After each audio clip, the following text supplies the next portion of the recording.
evening, bienvenidos, and thank you to everyone here today endeavoring towards a better, more just future for our country and our world. In fidelity and gratitude to a mass people's movement working to establish 21st century social, economic, and human rights, including guaranteed health care, higher education, living wages, and labor rights for all people in the United States. A movement striving to recognize and repair the wounds of racial injustice, colonization, misogyny, and homophobia, and to propose and build reimagined systems of immigration and foreign policy that turn away from the violence and xenophobia of our past.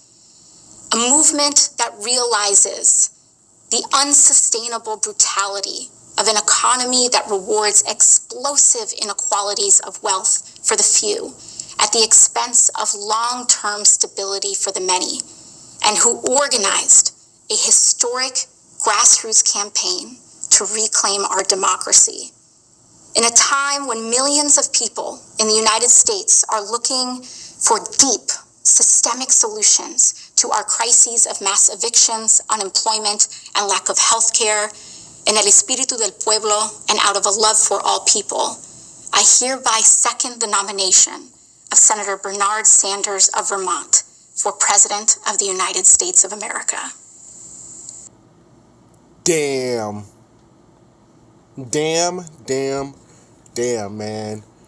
Yo, I usually don't agree with this girl, but oh my God, everything she said, I agree with her 100%.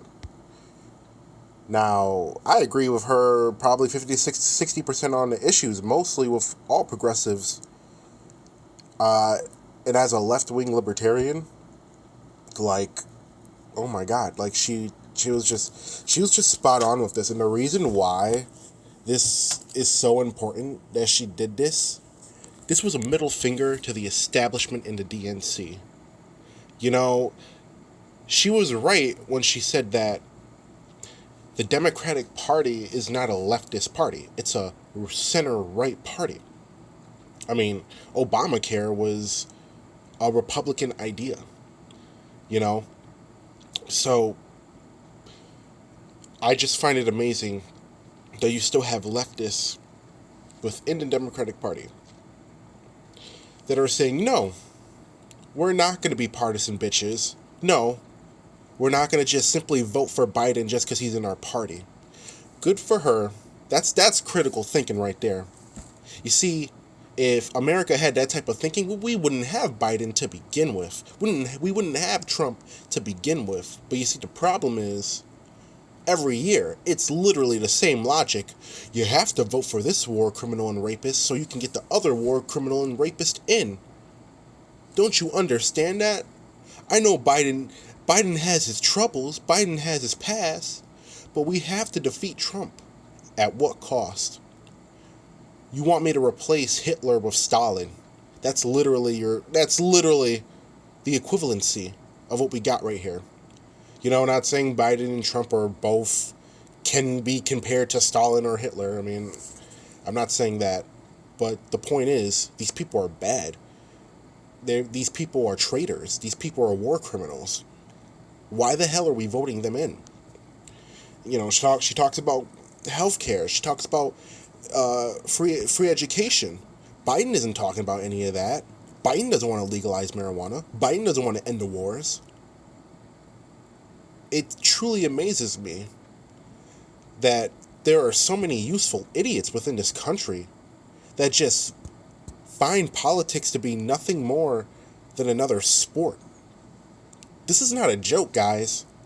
This is reality, and the powers that be have proven time and time again they don't give a shit about you, and they don't mind having an economic collapse just to be fat cats and have all the money in the world. There are people in this country right now, there are poor people in this country right now who are paying more taxes than some rich people. That's a broken system.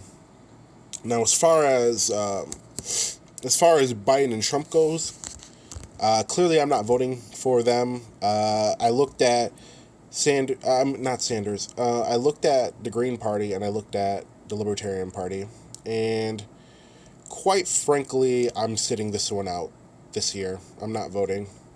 I think Jorgensen is a purist and an ideologue who economics are just going to completely destroy us.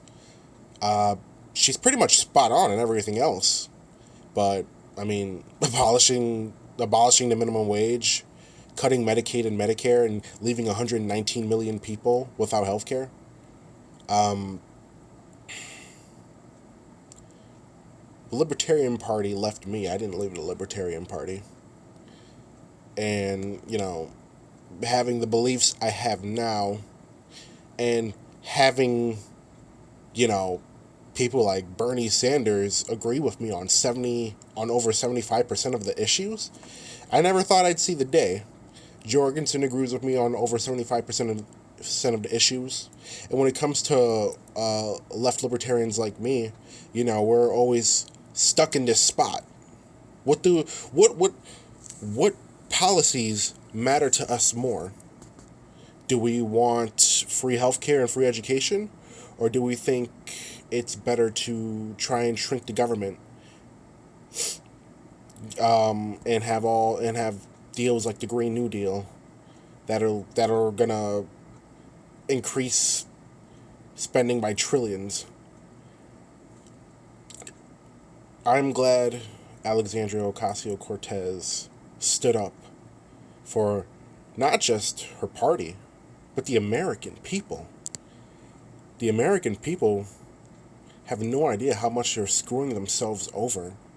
And we need to have people like AOC, we need to have people like Rand Paul and other libertarian-leaning Republicans within the GOP to say, you know what, we're not going to vote for Trump. But that's never going to happen. Because like I said, it's all a game, it's all sports. People have policies, but at the end of the day, they're going to vote for their team because that's what they were indoctrinated to do.